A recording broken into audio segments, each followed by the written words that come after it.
Então, eu convido vocês para abrirem a Bíblia comigo no primeiro livro de Samuel. 1 Samuel, capítulo 17. 1 Samuel 17.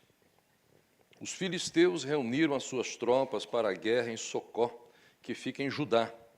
Eles acamparam entre Socó e Azeca, em Éfes-Damim. Saul e os homens de Israel se reuniram e acamparam no vale de Elá, e ali ordenaram a batalha contra os filisteus.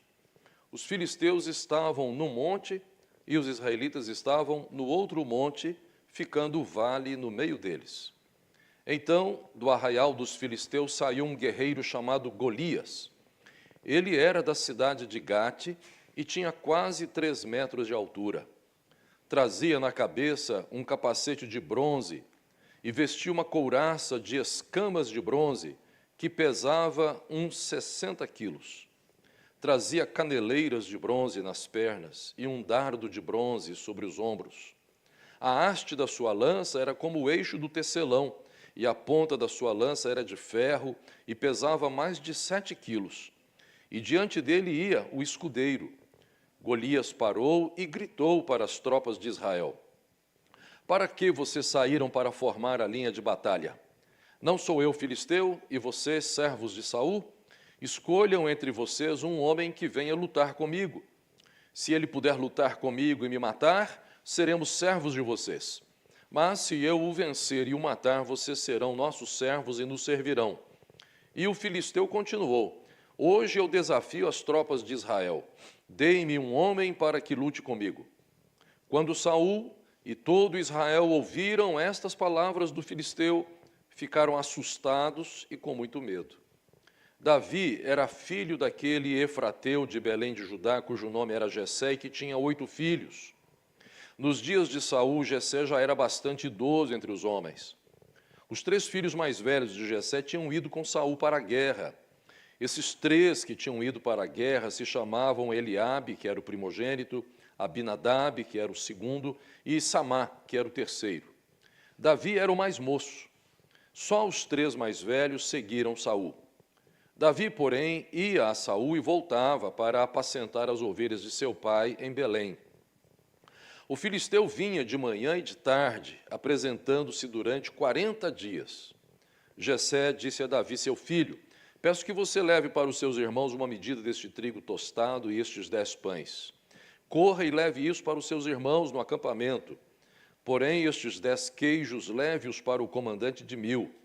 Veja como seus irmãos estão passando e traga uma prova de que estão bem. Saul, eles e todos os homens de Israel estão no vale de Elá, lutando contra os filisteus." No dia seguinte, Davi se levantou de madrugada, deixou as ovelhas com guarda, carregou o que havia sido preparado e partiu como Jessé lhe havia ordenado. Chegou ao acampamento quando as tropas estavam saindo para colocar-se em ordem de combate e aos gritos chamavam para a batalha. Os israelitas e filisteus se puseram em ordem, fileira contra fileira. Davi deixou o que havia trazido aos cuidados do guarda da bagagem e correu para a batalha. Quando chegou lá, perguntou a seus irmãos se estavam bem. Enquanto Davi ainda falava com eles, eis que vinha subindo do exército dos filisteus o guerreiro, cujo nome era Golias, o filisteu de Gate, e falou as mesmas coisas que havia falado anteriormente, e Davi escutou. Todos os israelitas, vendo aquele homem, fugiam dele com muito medo, e diziam uns aos outros: "Vocês viram aquele homem? Ele veio para afrontar Israel. O rei dará muitas riquezas para quem matar aquele homem. Também lhe dará a filha em casamento, e a casa de seu pai isentará de impostos em Israel." Então Davi perguntou aos homens que estavam perto dele: "O que será dado ao homem que matar esse filisteu e livrar Israel de tal afronta? Quem é esse filisteu incircunciso para afrontar os exércitos do Deus vivo?" E o povo lhe repetiu as mesmas palavras, dizendo: "É isso que será dado ao homem que o matar." Eliabe, o irmão mais velho, ouviu Davi falando aquelas coisas com aqueles homens. Ele ficou irado com Davi e disse: "Por que você veio para cá? E com quem você deixou aquelas poucas ovelhas no deserto? Sei que você é presunçoso e mau. Você veio aqui só para ver a batalha." Davi respondeu: "O que foi que eu fiz agora? Apenas fiz uma pergunta." Então Davi se desviou dele na direção de outro e fez a mesma pergunta, e o povo lhe deu a mesma resposta de antes. Alguns homens que tinham ouvido as palavras de Davi foram anunciá-las a Saul, que mandou chamar Davi.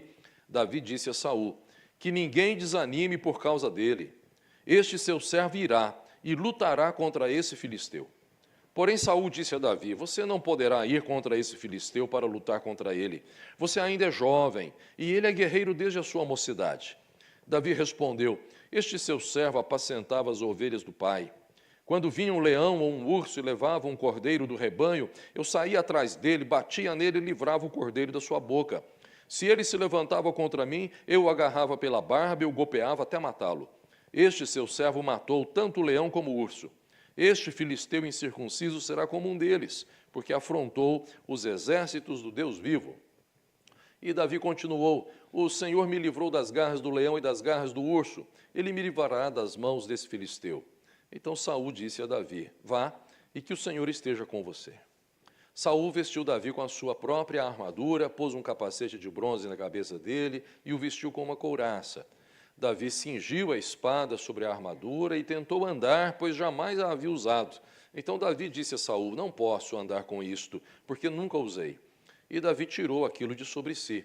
Pegou o seu cajado na mão, escolheu 5 pedras lisas do ribeiro e as pôs no alforje de pastor que trazia consigo. E com a sua funda na mão, foi na direção do filisteu. O filisteu também vinha caminhando e se aproximava de Davi, tendo à frente dele o seu escudeiro. O filisteu olhou e, vendo Davi, o desprezou, porque era apenas um moço ruivo de boa aparência. O filisteu disse a Davi: será que eu sou um cachorro para que você venha contra mim com pedaços de pau? E pelos seus deuses o filisteu amaldiçoou Davi. E disse mais a Davi: vem aqui, que eu darei a sua carne às aves dos céus e aos animais do campo. Davi, porém, disse ao filisteu: você quer ler comigo? Você vem contra mim com espada, com lança e com escudo. Eu, porém,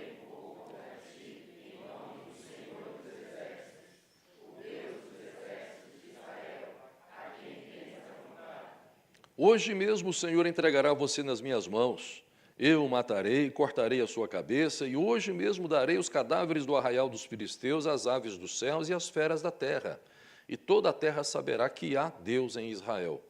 Toda esta multidão saberá que o Senhor salva, não com espada, nem com lança. Porque do Senhor é a guerra, e ele entregará todos vocês nas nossas mãos. E aconteceu que, quando o filisteu se levantou e começou a se aproximar de Davi, este se apressou e, deixando as suas fileiras, correu de encontro ao filisteu. Davi meteu a mão no alforje, tirou dali uma pedra e, com a sua funda, a atirou contra o filisteu, atingindo-o na testa. A pedra se encravou na testa e ele caiu com o rosto no chão. Assim Davi derrotou o filisteu com uma funda e com uma pedra. Ele o derrubou e o matou. Não havia nenhuma espada na mão de Davi. Por isso, Davi correu e, lançando-se sobre o filisteu, pegou a espada dele, tirou-a da bainha e o matou, cortando com ela a cabeça dele. Quando os filisteus viram que o seu herói estava morto, fugiram. Então os homens de Israel e Judá se levantaram, deram um grito e perseguiram os filisteus até Gate e até os portões de Ecrom. E os filisteus caíram feridos pelo caminho de Saarim até Gate e até Ecrom. Então os filhos de Israel voltaram da perseguição aos filisteus e saquearam os acampamentos deles. Davi pegou a cabeça do filisteu e a levou para Jerusalém. Porém, as armas dele Davi colocou em sua própria tenda. Quando Saul viu Davi saindo para encontrar-se com o filisteu, perguntou a Abner, o comandante do exército: Abner, aquele jovem é filho de quem? Abner respondeu: juro pela sua vida ao rei que não sei. E o rei disse: então pergunte de quem esse jovem é filho. Quando Davi voltou, depois de matar o filisteu, Abner o tomou e o levou à presença de Saul. Davi ainda trazia na mão a cabeça do filisteu. Então Saul lhe perguntou: meu jovem, de quem você é filho? Davi respondeu: sou filho de seu servo Jessé, o belemita. Que história, não é verdade? Fiz questão de ler o capítulo todo, apesar de tão longo, para a gente não ficar inventando parte da história, porque a gente já conhece tanto, mas que a gente acaba, às vezes, fantasiando, né, criando imagens e situações que não estão no texto. Mas assim, a gente relendo, a gente pode rever, né? Vamos fazer uma oração a mais? Santo Deus, nós viemos aqui, Senhor, não para ouvir palavra de homem, e nem para bajular nosso coração, Senhor, mas viemos para te prestar culto, adoração, e para ver a nossa vida, Senhor, brilhar, refletir a Tua glória, para fazer a nossa vida, Senhor, alinhada com a Tua palavra, com a Tua vontade. Meu Deus, nós trazemos aqui, diante do Teu altar, diante da Tua palavra, tudo que somos, tudo que temos, e viemos aqui do jeito que estamos, ó Deus, sem mentiras, sem falsidades. O Senhor conhece o nosso coração, sabe da nossa vida toda. E, ó Deus, eu te peço em nome de Jesus, que nos ensine a viver este Evangelho, que faça uma obra na nossa vida, Senhor, para a gente amadurecer, crescer, se fortalecer na fé, no conhecimento de Deus e em todas as promessas que o Senhor tem para nós. Eu peço, ó Deus, que abençoe cada um que está comigo aqui nesta hora, os que estão nesse templo, os que estão acompanhando de longe. Meu Deus, tem misericórdia, que a Tua palavra não volte vazia ao nosso pedido, em nome de Jesus. Amém. O que vocês me diriam de Jesus ser o príncipe da paz, como nós cantamos tanto durante este mês, lembrando tantas palavras maravilhosas, tão doces de Jesus? O que vocês me diriam depois a gente ouviu os profetas falando isso, Jesus o príncipe da paz? Vocês concordam com isso? Vocês creem nisso? Que Jesus é o príncipe da paz? Mas o que vocês diriam ao ouvirem Jesus dizendo o seguinte: não pensem que eu vim trazer paz à terra. Não vim trazer paz, mas espada. Pois vim causar divisão entre o homem e o seu pai, entre a filha e a sua mãe, e entre a nora e a sua sogra. Assim os inimigos de uma pessoa serão os da sua própria casa. Quem ama o seu pai ou a sua mãe mais do que a mim, não é digno de mim. Quem ama o seu filho ou a sua filha mais do que a mim, não é digno de mim. E quem não toma a sua cruz e vem após mim, não é digno de mim. Quem acha a sua vida, a perderá, e quem perde a vida por minha causa, esse a achará. Que tal, meus irmãos? Que tal? O príncipe da paz falou estas coisas. Você pode conferir aí na sua Bíblia, lá em Mateus capítulo 10, versículos 34 até 39, foi o que eu li. Mas o capítulo é grande aí.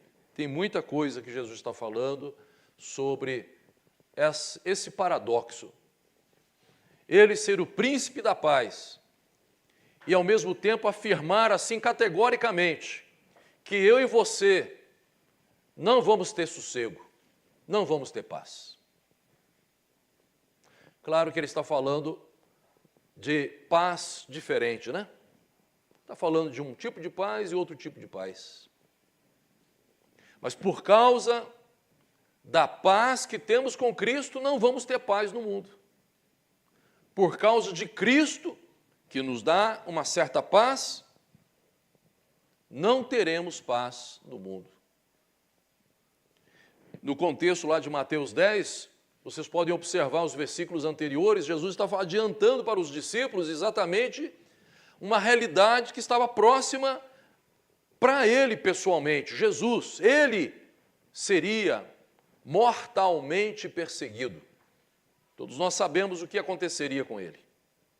Aliás, essa é uma contradição enorme na vida de Jesus. Príncipe da paz que nunca conheceu a paz, digamos assim. Porque já nasceu debaixo da espada de Herodes. Perseguido. Seus pais não tiveram mais sossego na vida. Tiveram que fugir para o Egito. Só voltaram de lá para poder conviver com a família e com o seu povo quando Herodes já tinha morrido, depois de muito tempo. Vaso ruim demora para quebrar. Herodes demorou para morrer. E Jesus passou a infância toda dele lá no Egito, em terra estrangeira, exilado. E a vida de Jesus, seu ministério todo foi uma aflição só. Isso é demonstrado nas inúmeras vezes que Jesus simplesmente desaparecia. os discípulos procurando por Jesus não encontravam, iam encontrá-lo depois de muito procurar, orando, sozinho, porque era grande o peso, o fardo do seu ministério, e era desafiador demais o que ele tinha que enfrentar. Jesus, inclusive, disse para os discípulos que ficaram impressionados por não terem podido expulsar o demônio de uma criança, né, de um jovenzinho. Jesus explicou para eles, essa caça só se expulsa com muita oração e jejum. Daí a gente percebe como que Jesus, por quê e como Jesus realmente valorizava e buscava a vida de oração. Sabia que precisava dessa comunhão com Deus, com o Pai, né, o tempo todo. E o desassossego de Jesus o tempo todo por causa daqueles fariseus, dos escribas, um povo que não entendia o que Jesus estava pregando, um povo que confundia a própria lei, tornava, como Jesus acusou, a palavra de Deus super pesada, difícil demais de carregar, impondo sobre as pessoas um fardo que nem eles próprios queriam carregar.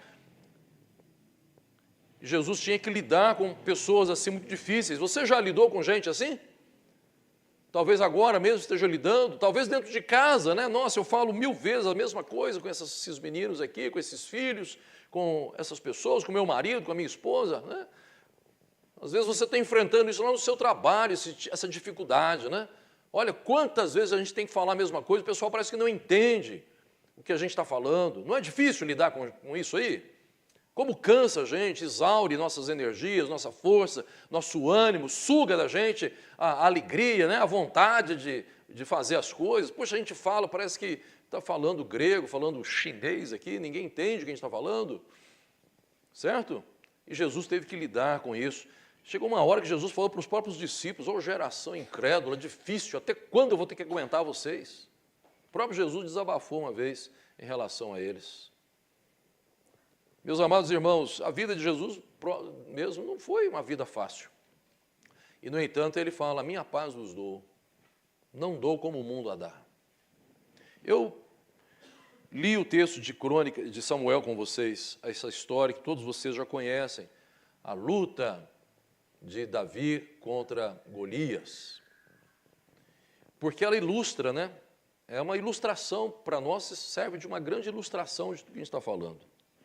Mas antes de eu prosseguir, só quero tirar aí talvez alguma impressão ruim que você ficou, porque o texto fala de Davi andando com a cabeça do gigante, né? O cara vai lá e corta a cabeça do gigante e sai andando com a cabeça, desfilando, né, com aquele troféu, né? Coisa horrorosa, né? Que coisa isso na Bíblia. Mas você vai entender, meus amados irmãos, que nós estamos aqui num período da antiguidade, é um período muito antigo. E Deus, ele vai se revelando às pessoas no tempo e dentro da cultura e do conhecimento que essas pessoas têm. Deus não espera a humanidade se civilizar, porque se depender de nós, não tem civilização nenhuma, não. Nós estamos no século 21 e toda hora a gente fica ouvindo na televisão aí as coisas terríveis que as pessoas estão fazendo, não é verdade? Quem é que tem coragem de dizer aí que nós vivemos num mundo civilizado? Então, as pessoas estão aí, se depender de nós, não tem civilização. Essa civilização que nós temos aqui, você levante a mão para o céu e fala, graças a Deus, porque a Bíblia chegou aqui no Ocidente. E você sai por aí estudando história e depois volta aqui para me contar as constituições, as legislações desses países todos aqui da América e da Europa, o que é que influenciou elas? O que é que as influenciou? Para não matar o português. O que é que as influenciou? A Escritura Sagrada. Uma sociedade cristã. Ah, mas olha as coisas que acontecem aí. Sim, o que acontece. Mas a nossa lei, a lei que valoriza a vida, que coloca valores e princípios assim, insuperáveis. Isso vem desde a Escritura. Eu tive o privilégio, na minha conclusão de curso, de mostrar isso, que o que se comemorava naquela época que eu estava me formando, como terceira, quarta evolução dos direitos humanos, isso já estava na Bíblia há muito tempo. Essa evolução já vem acontecendo desde a lei dada por Deus a Moisés. E eu fiz um trabalho para mostrar isso, a evolução dessa bênção para a humanidade dada na palavra de Deus. Mas o que eu estou querendo mostrar para vocês, vocês já captaram? Deus pega Davi, Saul, filisteus, israelitas, naquele campo de batalha ali, do jeito que eles eram naquela época, e Deus começa a se revelar assim para as pessoas. E é assim que Deus vai fazendo um trabalho de elevação moral, de transformação do coração, de um esclarecimento, um entendimento do que é a vida, de quem é Deus, as obrigações que temos para com Ele, com o próximo, certo? Só para dar mais uma pincelada nesse ponto com vocês aqui, a gente pensa que é o Evangelho de Jesus Cristo que nos ensina a amar o inimigo, mas a ordem de amar o inimigo foi dada lá em Levítico capítulo 18, para vocês terem uma ideia. Lá na antiguidade, Deus já começou a colocar, ame o inimigo, ame o inimigo, ame o inimigo. E aí quando a gente lê aí as leis, né, internacionais sobre direitos humanos, sobre o mínimo de moralidade numa guerra, meus amados irmãos, isso tem inspiração na Escritura. Não é de outro lugar, não. Não se enganem e não deixem ninguém enganar vocês. Como se essas coisas tivessem sido encontradas aí numa caverna, num escrito antigo, lá da Idade das Pedras. Não, meus amados irmãos, isso foi dado pelo Senhor nas Escrituras Sagradas. Eu louvo a Deus por isso. Então, eu coloco vocês aqui dentro do contexto da Escritura, para vocês entenderem, mas essas coisas feias, está falando aí, matar, cortar a cabeça, etc. Entenda que nós estamos num período super antigo e Deus já está se revelando, Deus vai transformando essas vidas, entendeu? E pensa na sua vida, você está se achando tal aí, mas você vai me dizer, olha, pastor, eu era um bruto. Bruta não existe, existe bruta. Eu era uma bruta, uma mulher ignorante, teimosa. Deus foi fazendo uma obra, Deus está fazendo uma obra na minha vida, amém? Deus está fazendo uma obra na sua vida? Então você vê, assim, na sua história pessoal, que durou aí, olhando aqui para vocês, uma média de 30 aninhos de idade. Mentira, não é não. Uma média aqui de uns 50 anos, né? O negócio está mais para cima. Olhando para vocês aqui, uma média de 50 anos de idade, digamos, e você, tão pouquinho de tempo, você vai falar assim, Deus tem feito uma obra na minha vida. Então imagina aqui na história da humanidade. Fecha o parênteses, tudo bem agora? Posso voltar para o texto e dizer o que para vocês? É impossível não haver guerras. É impossível. Guerra entre os países e guerra entre nós. E guerra na nossa vida pessoal. Jesus prometeu paz, mas ele diz, não se enganem, eu não vim trazer paz. Como assim? O mundo não ama a Deus, gente. O mundo não ama Jesus. O mundo não o ama. O mundo não ama o reino de Deus. Então, qualquer um que fizer aliança com Jesus já arrumou um inimigo. Qual que é o inimigo? O mundo. Quem é inimigo de Cristo vai se tornar seu inimigo. O apóstolo Tiago escreveu dizendo, olha, não queiram ser amigos do mundo, porque quem quiser ser amigo do mundo vai se tornar o quê? Inimigo de Deus. E quem for amigo de Deus vai ser inimigo do mundo, é uma coisa ou outra.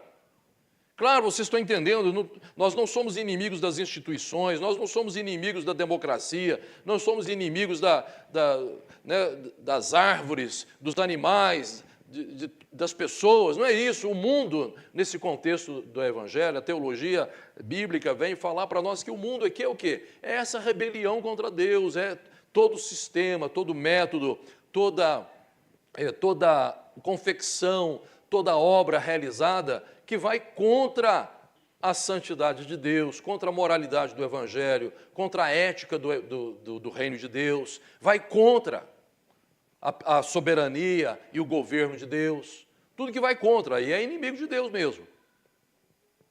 Pode ser método, pode ser sistema, e aí é método de trabalho, método ou sistema de governo, ou regime, ou modo de economia, pode ser o que for.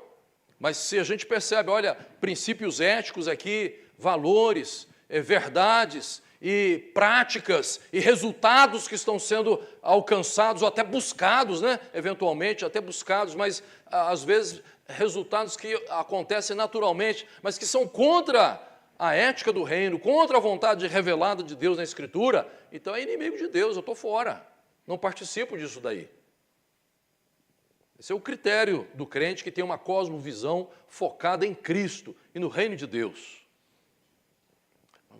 Minha mensagem para você aqui é que, muito embora o Senhor, então, nos dê a paz, e essa paz é a paz que vem do perdão dos nossos pecados, da reconciliação com Deus.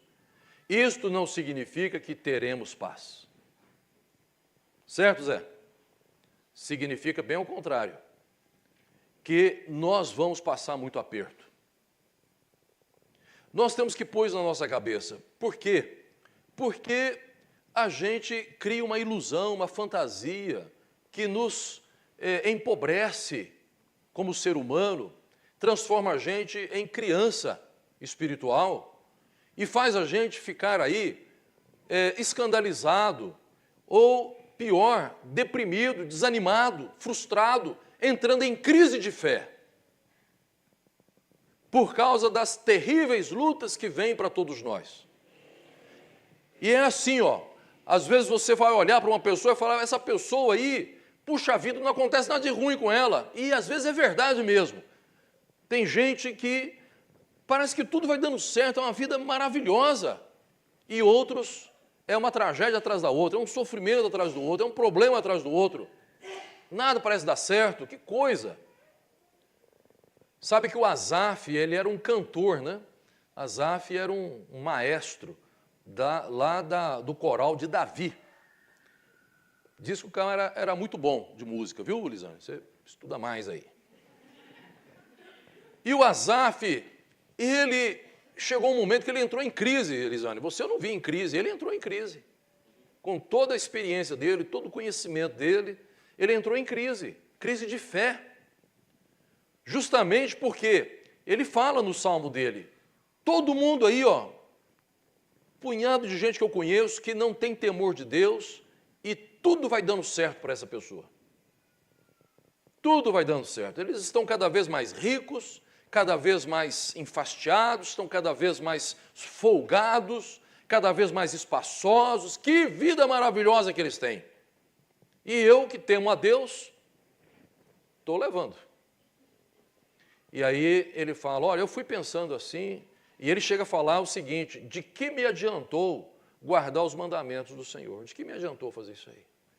Eu imagino que muitos de vocês já devem ter tido esse pensamento atravessando a cabeça aí. De que está me adiantando servir a Deus? De que me adianta manter aqui uma fidelidade? De que me adianta preservar aqui uma honestidade, uma verdade, uma transparência e assim por diante, por temor de Deus? Deus não tem me abençoado? Eu não estou vendo as coisas acontecerem para mim? Não estou vendo o resultado, minha conta bancária, meu relacionamento aqui de família. A gente é uma família que era para ser uma família crente, mas o negócio está complicado aqui, a verdade é que não estamos bem. E por aí vai. Lá no emprego não está bom, parece que vão fechar as portas, vão mandar a gente embora. E assim, as coisas... Não tem nada ruim, eu vou dar uma notícia boa para você. Não tem nada ruim que não possa ficar pior. É verdade, por isso você tem que se prevenir sempre, né? Vai se prevenindo, vai se prevenindo. Mas eu estou colocando isso para você. Nós estamos no mundo. E a guerra está posta. A guerra está aí. O Davi foi levar suprimento para os seus irmãos, sabia da guerra, mas aparentemente ele não tinha um conhecimento assim do que era o ambiente da guerra, porque olha, a conversa que o irmão mais velho tem com ele dá uma dica assim para nós de que a atitude de Davi estava sendo interpretada como de mera curiosidade, né? Aquela curiosidade mórbida sobre a guerra. Mas Davi, a gente sabe, estava ali por mandado do pai dele. Mas o fato é que Davi chega lá e encontra a guerra. Só que, vocês lembram do relato que ele fez para Saul? Ele, na vida pessoal dele, já tinha tido suas batalhas também. Ele tinha a obrigação de defender o rebanho do seu pai e fez isso defendendo aquele rebanho das bestas, das feras do campo. Você percebe onde a gente está colocando, o que estamos colocando aqui? Que existem guerras de todo tipo. Existem batalhas provocadas por outras pessoas. E existem batalhas que são naturais da vida. Um animal, o leão não foi lá para brincar, ele estava com fome, queria comer. E era mais fácil ir atrás de um cordeiro que está ali dentro do cercadinho, ou ali pacificamente amontoado ali no campo, do que ir atrás de um animal esperto que foge, que sabe se defender lá no mato. Então ele veio e ataca aqui as ovelhas. Mas ele estava fazendo isso não é porque ele é do diabo, não é porque ele é ruim, porque ele quer testar Davi, é porque ele está com fome. Então é uma coisa natural da vida. Mas Davi tem uma guerra ou não tem para enfrentar? O que você faria se viesse um leão para cima? Não vou falar da ovelha que custa barato, vou falar de um boi, né? Um boi bem bonito. Outro dia eu vi um leilão lá que uma vaca saiu por quantos milhões que eu falei? 4 milhões, né? 4 milhões de reais ela saiu no leilão.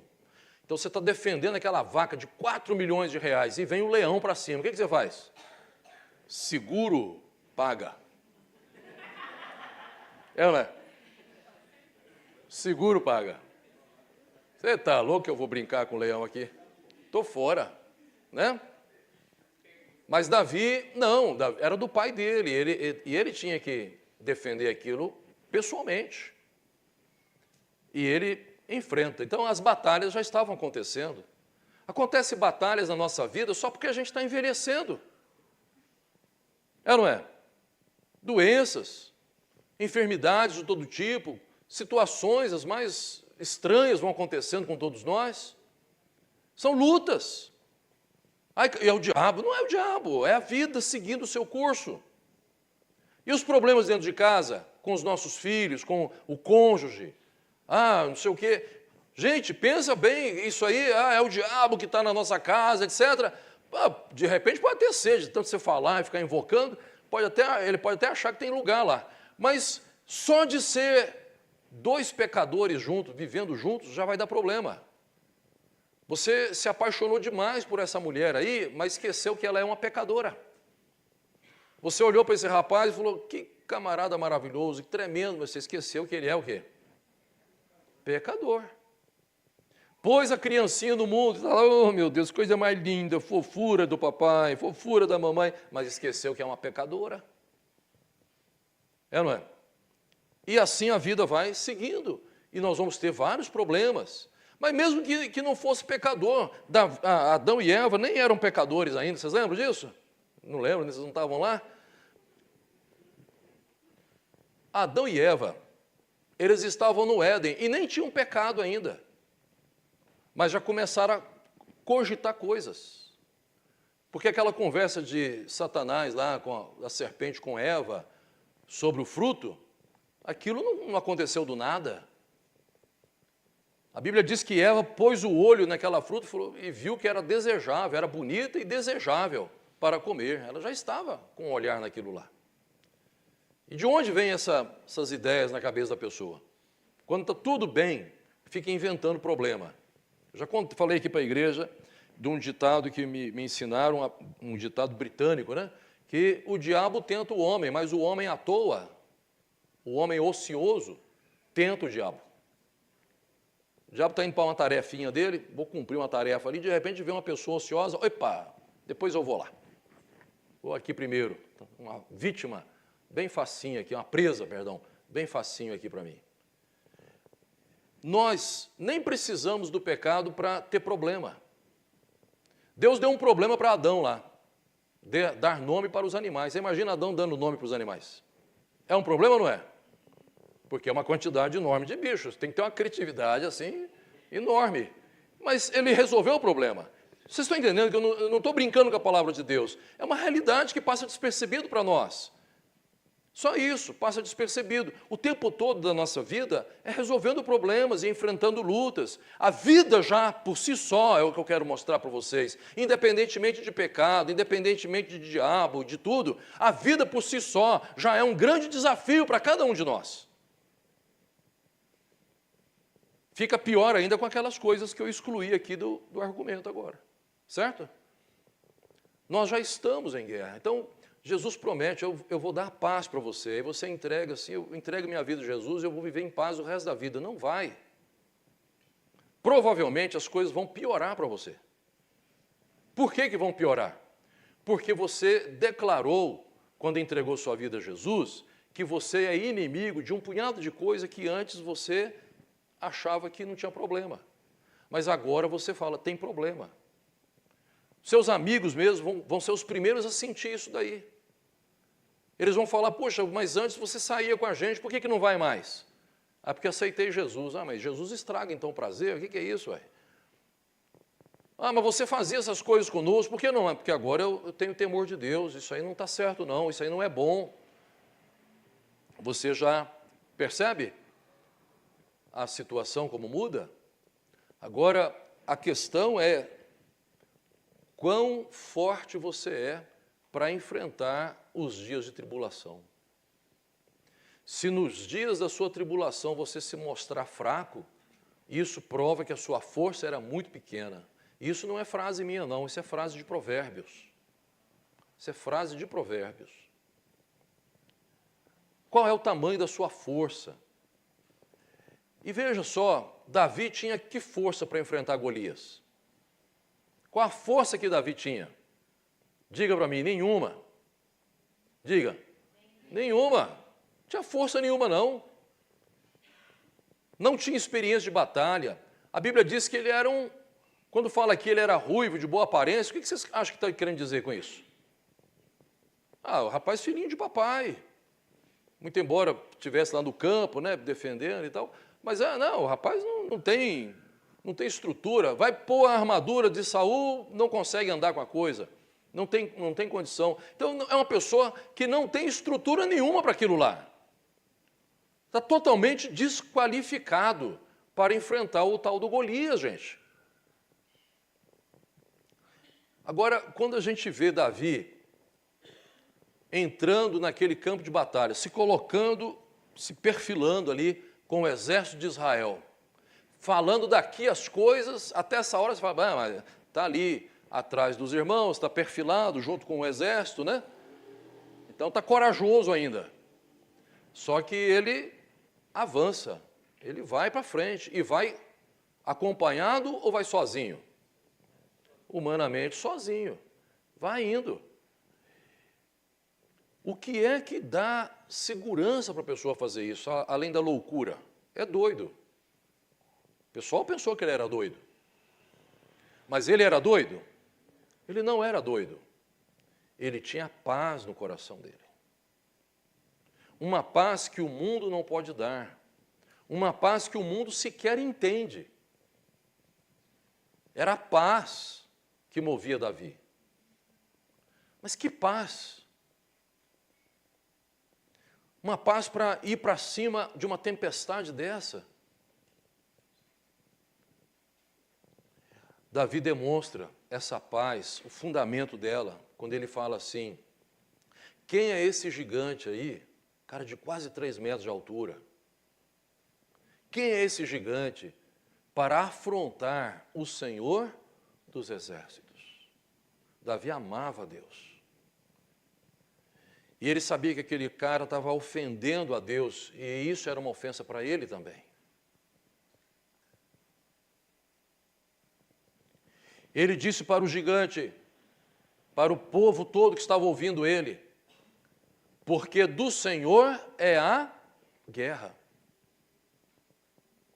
Então Davi não estava escorado em estratégia nenhuma, não tinha um plano B ali, não tinha uma estratégia. O que tinha era uma convicção no seu coração de que a batalha é do Senhor. A batalha é do Senhor. Nós temos guerras no mundo, nós temos muita confusão na nossa vida pessoal para enfrentar. Mas eu posso estar em paz, por quê? tudo isso pertence ao Senhor. Deus é poderoso sobre todas estas coisas. Isso significa que nós vamos vencer todas as nossas batalhas? Deixa de ser bobo, não significa isso não.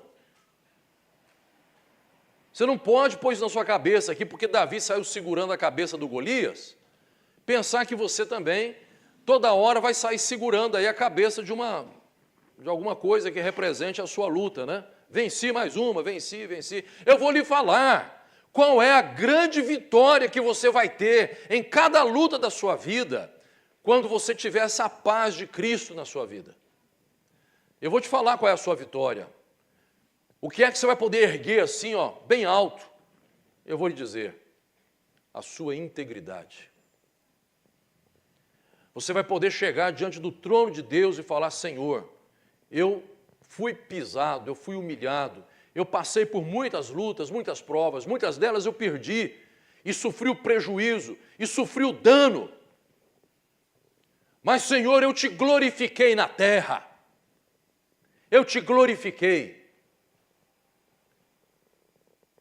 Porque os meus lábios não blasfemaram, a minha boca não foi emprestada para nenhuma injúria. Em momento nenhum, Senhor, eu atribuí ao Senhor falta, qualquer culpa no que estava acontecendo. O Senhor me deu forças, me deu vitória. A grande vitória na nossa vida é essa, moral. E nós sabemos disso, só que a gente é muito cínico. Porque a gente vai gostar de escrever aí, mandando para as pessoas, né, no Instagram, no Facebook, sei lá onde mais. A gente vai gostar de falar coisas do tipo, aquela frase antiga, né? Nenhum sucesso na vida ou no trabalho compensa o quê? O fracasso no lar, não é isso? Toda hora tem um filmezinho bonito que faz todo mundo chorar aí. De quê? O cidadão bem-sucedido, forte e tal, ou a mulher, né, forte, virulenta lá, trabalhando, conseguindo e realizando mil coisas na vida dela, mas abandonando a família, os filhos, perdendo os relacionamentos. Aí a pessoa pega no final do filme, né, estou contando para vocês como é que termina o filme, termina lá como o camarada entrega tudo: não, eu vou mudar de emprego, não, eu vou sair dessa vida, eu vou mudar de estilo, eu vou valorizar mais a minha família, o que realmente importa. Certo, irmãos? Não é uma mensagem que está nos cinemas aí até o dia de hoje, e isso é eterno, isso é uma mensagem eterna, que vai comover todos nós o tempo todo. Pessoas que superaram dificuldades, lutas, porque venceram o seu orgulho, venceram problemas psicológicos sérios na sua vida, para valorizar o que tem que ser valorizado, se tornaram mais humanas. Olha aí, o mundo entende essa mensagem. Então não é fantasia do pastor aqui, não. Nós entendemos. Agora eu vou lhes dizer, o grande segredo disso é Jesus Cristo na nossa vida. Davi, ele sabe, é do Senhor a batalha, é o Senhor que está sendo afrontado aqui, e eu não vou ficar quieto, eu não vou aceitar isto. É um camarada que tem paz por causa do conhecimento de Deus, é o que ele sabe sobre Deus. Lembra do texto lá de Mateus 10? Jesus estava dizendo para os discípulos o seguinte: vocês não se enganem, o pessoal da sua própria família vai trair vocês, vocês vão ser perseguidos, vai ter gente que vai achar que está prestando culto a Deus. Jesus falou em João 16, vai ter gente que vai pensar que está prestando culto a Deus quando matar vocês. Pensa uma coisa dessa, não é terrível? Ele estava falando isso para os discípulos, mas aí ele fala assim também: mas vocês saibam de uma coisa, vocês valem para Deus muito mais do que o cabelo da cabeça de vocês. Você sabe, Deus sabe quantos cabelos vocês têm na cabeça. Deus não deixa um passarinho cair sem o consentimento dele. Vocês valem muito mais do que tudo isso. Deus está cuidando de vocês. Abacuque ficou muito incomodado com esses problemas que eu estou tratando com vocês aqui, e falou: eu vou me colocar na minha torre de vigia para ver o que Deus tem para me responder sobre esses assuntos. E a resposta que ele obteve foi: o meu justo viverá por fé. Eu cito isso para vocês quase todo domingo aqui, né? Até a gente aprender. Não é o versículo, não. Aprender a pôr isso em prática na nossa vida. O que é viver pela fé? Se você não alimentar a sua fé em Deus, e você alimenta a sua fé em Deus, é com conhecimento de Deus. Você não pode confiar em quem você não conhece. Você tem que conhecer mais e mais o Senhor. Quanto mais você se aproximar dele, mais você vai ficar encantado, deslumbrado. Ele é maravilhoso demais. Eu confio nele, eu o amo. Então, você terá paz, porque você vai saber coisas incríveis que o seu inimigo não sabe. Golias não sabia. Golias via a sua armadura poderosa, ele via o seu corpo avantajado, que Deus tinha dado para ele, puxa vida. Deus deu aquilo para ele. Você imagina que homenzarrão, que coisa espetacular que devia ser, que criatura de Deus, não é? Que colosso. E o camarada, ao invés de usar aquilo para a glória de Deus, ele usa para blasfemar e se gabar, e bater em gente aí na rua, e ficar, né, se espraiando e fazendo coisas. Vocês estão vendo aí aquele rapaz, ex-empresário lá em Belo Horizonte, né, que matou o Gari. Gente, eu olhei e falei, mas gente, olha que homem bonito, que cara bonitão, enorme o cara, um rosto quadradão, bonito. Qual o homem que não ia querer ser daquele jeito lá? Coisa linda, olha só que espetáculo esse cara. E uma vida abençoada, você nem sabe, né, Maurício? Não peguei nesse caso aí. Mas um rapaz bonito, rapaz, lindão mesmo, cara alto, estrutura. Não tem nada na cabeça. Não tem nada no coração. Deu um tiro de bobeira lá só porque não quis esperar o caminhão de lixo sair da frente para ele passar. Vocês acompanharam a história? Só isso. Deixa eu passar, que eu sou o chefe aqui, o dono. Espera um pouquinho só. O cara está trabalhando, coletando lixo, ficou nervoso, eu vou dar um tiro em vocês. Para o carro lá na frente. Ele passa, para lá na frente e volta para dar um tiro no cara. Pensa, que desajuizado. Como é que pode um negócio desse? Uma pessoa avantajada, tem tudo na vida, casado lá com uma delegada, imagina então o salário deles, a vida, né, é um empresário, então tem uma vida boa, tem tudo, cheio de bênçãos, mas não glorifica a Deus. O que acontece? Um só pecador coloca muitas coisas boas a perder, diz a Bíblia. Um só pecador. A Bíblia fala da mulher que não é sábia, né? Mas o homem também que não é sábio faz o quê? Com as próprias mãos, destrói o seu lar. Destrói tudo. Até a mulher dele está sendo presa lá por causa desse assunto, vocês sabiam? Ela deixou a arma dela com ele, véio. Estragou a vida da mulher também. Davi tem paz e está pisando um campo ensanguentado. Ele está passando por um campo de guerra, a terra treme, com aquele tanto de gente ali com vontade de matar. E ele está ali em paz, sabendo quem é que o guia, quem é que é o Deus de todas essas coisas, quem é que controla tudo isso aí. Nós precisamos entender isto. Você se lembra de Jesus dormindo no barco, enquanto o barco estava afundando? Vocês conhecem alguém que dorme assim numa hora dessa? E olha que tinha água batendo em Jesus, porque era noite, o mar estava agitado, ondas altas vindo, certo? A água entrando no barco, os discípulos botando a água para fora, pelejando para sair daquela situação, e Jesus dormindo. Isso prova, primeiro, que Jesus tinha muita paz mesmo, e depois que estava extremamente cansado. Mas eu acho que prova mais, ele estava tranquilo, que estava na mão dos seus amigos também, confiava naqueles amigos. Mas eles desesperaram-se e acordaram Jesus. O Senhor não se incomoda de a gente estar morrendo aqui, o Senhor está dormindo? Chamaram a atenção de Jesus, né? Todo mundo se lembra o que Jesus respondeu para eles? Lembra? Homem de pouca fé. Homem de pouca fé. Homens de pouca fé. E aí fica aquelas perguntas, né? Por que Jesus os chamou de homens de pouca fé? Aí a resposta, bom, é porque eles já tinham visto o poder de Deus, e talvez eles pudessem se levantar e falar, ó, mar, fica quieto aí, Jesus está dormindo. Ao invés de brigar com Jesus, brigar com o mar, o vento. Não fizeram isso. Ou talvez assim, Podiam ter chamado Jesus há mais tempo. De boa, assim, tranquilo. Jesus, olha, o negócio está ficando ruim aqui. O senhor pode nos ajudar? Ter chamado antes, não esperado complicar. Mas a resposta que eu mais gosto, e é a minha resposta para isso é a autoria minha. Escreve aí. O barco onde Jesus está não pode afundar. Certo, Timóteo? E não afunda mesmo. Jesus está ali. Eles podiam, olha, Jesus está aqui conosco. Como é que isso aqui vai afundar, gente? Vamos sossegar? Vamos acalmar? Vamos continuar tirando a água do barco? Vamos continuar remando? O Senhor está aqui conosco. Aí podia até acordar Jesus. Jesus, você é maravilhoso demais, mas o barco está enchendo de água. Jesus ia dar solução. Homens de pouca fé. Vocês estão entendendo, assim, o que eu estou dizendo?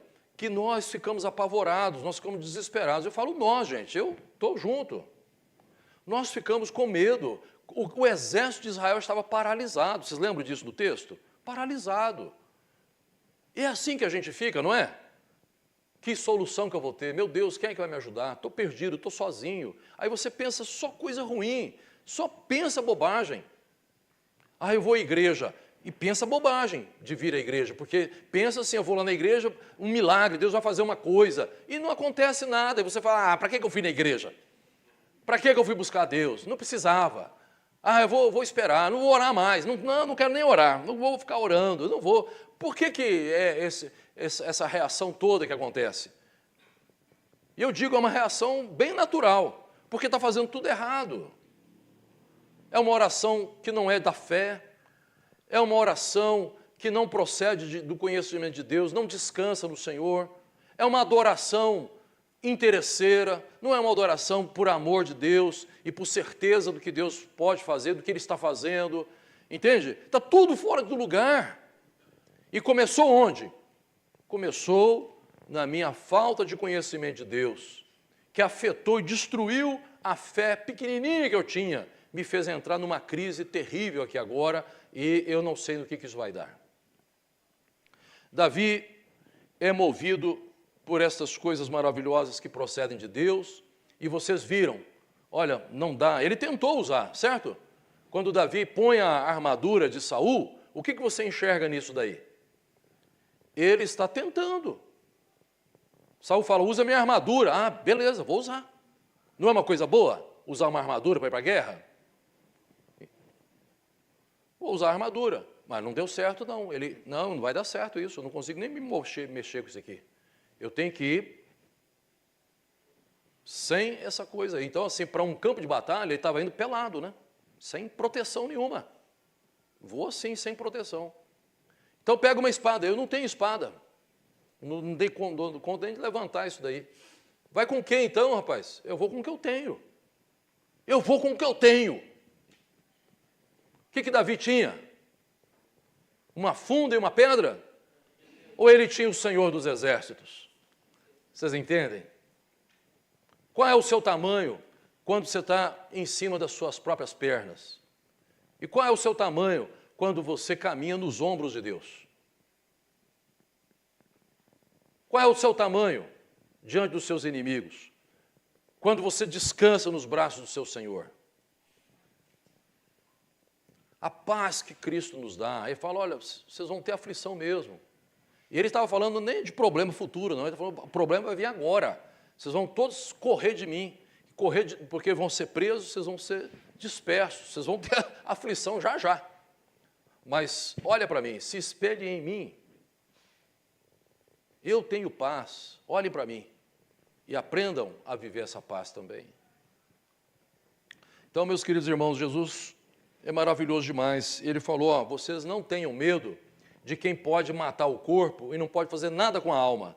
Vocês têm que temer aquele que pode fazer perecer no inferno, tanto o corpo como a alma. Então, essa palavra Jesus disse lá em Mateus 10. E Davi tem essa consciência. Quem é o Senhor da vida e o Senhor da morte? Quem é que está aqui sendo desafiado? Não é Israel, é o Senhor. E o Senhor vai entregar esse cara na minha mão. Deus o entregou. Agora, muitas vezes, A Bíblia mostra isso em outras passagens. Deus permite uma tribulação na sua vida, uma luta, mas você é que vai realmente ser provado. É uma provação para você. Então, amados, eu quero ir terminando aqui, lendo com vocês uma palavra muito sublime, que está, tantas que eu poderia mencionar aqui com vocês, mas eu acho que essa daqui é a chega mais perto dessa mensagem nossa. Romanos capítulo 5. Romanos 5. Olha só essa coisa que Paulo fala aqui. Romanos 5, versículo 1 em diante. Justificados, pois, mediante a fé, temos o quê? Então, a paz aqui que Jesus nos dá, a paz é do perdão, da reconciliação com Deus, entendeu? É que vem da justificação. Por meio de nosso Senhor Jesus Cristo, pelo qual obtivemos o quê? Olha só como é que essa paz é alimentada, como ela é fortalecida e estruturada. Obtivemos acesso, pela fé, a esta graça, na qual estamos firmes. E nos gloriamos no quê? Da glória de quem? De Deus.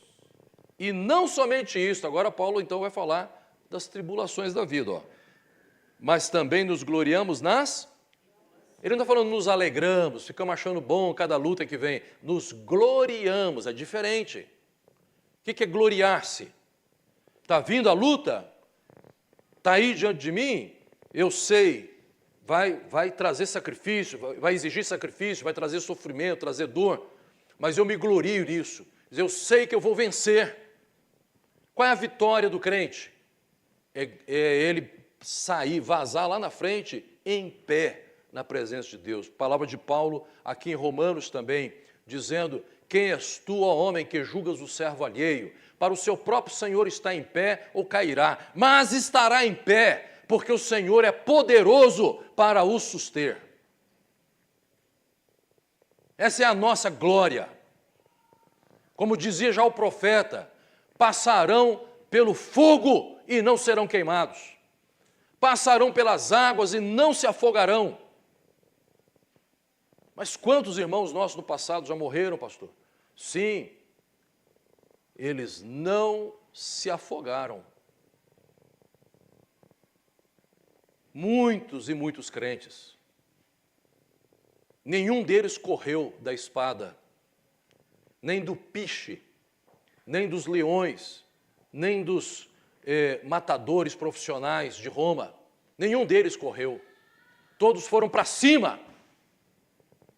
Entregaram suas vidas, dizendo: Deus seja louvado, jamais negarei a minha fidelidade e o meu amor pelo Senhor. É isso que Paulo está dizendo, nós nos gloriamos nas próprias tribulações. Ele fala, logo na frente ali, nós somos como ovelhas levadas para o matadouro, assim é o crente. Sabendo que a tribulação produz perseverança, a perseverança produz experiência, a experiência produz esperança, a esperança não nos deixa decepcionados, porque o amor de Deus é derramado em nosso coração pelo Espírito Santo que nos foi dado. Quer dizer, o amor que Deus tem por nós é cada dia mais confirmado na nossa vida. Então, eu comecei perguntando para vocês, o príncipe da paz diz que não veio trazer paz. E a pergunta que eu faço é se vocês estão prontos para isso, para receberem a paz que Ele dá, sabendo que essa mesma paz, o que ela significa, vai causar muitas aflições na sua vida, além das aflições naturais que já existem. Mas manterá você em pé até o fim. E você vai poder receber a glória eterna que a palavra de Deus promete. O Apocalipse começa logo ali pertinho do começo dele dizendo assim: bem-aventurados os que desde agora dormem no Senhor, porque eles descansam das suas tribulações e as suas obras os acompanham. As suas obras os acompanham. O anjo falou para Cornélio: as tuas esmolas e as tuas orações subiram para memória diante de Deus. Então aí Deus estendeu a graça para ele. Sabe o que eu estou falando? O que Tiago fala, que nós provamos a nossa fé através das nossas obras. É o jeito que você vive este evangelho que vai provar se você é realmente uma pessoa convertida, transformada pelo Espírito Santo de Deus, pelo evangelho. É pela sua vida que isso vai ser demonstrado e confirmado. Que Deus te dê a paz, que Deus te dê o seu amor, que Deus te dê a sua proteção, para que em tempo algum o inimigo possa tocar a sua vida. Vocês entendem o que eu quero dizer? Pode tocar seu corpo, como tocou de Jó, mas não tocar de jeito nenhum a sua fidelidade a Deus. Que isso aí seja inegociável na sua vida.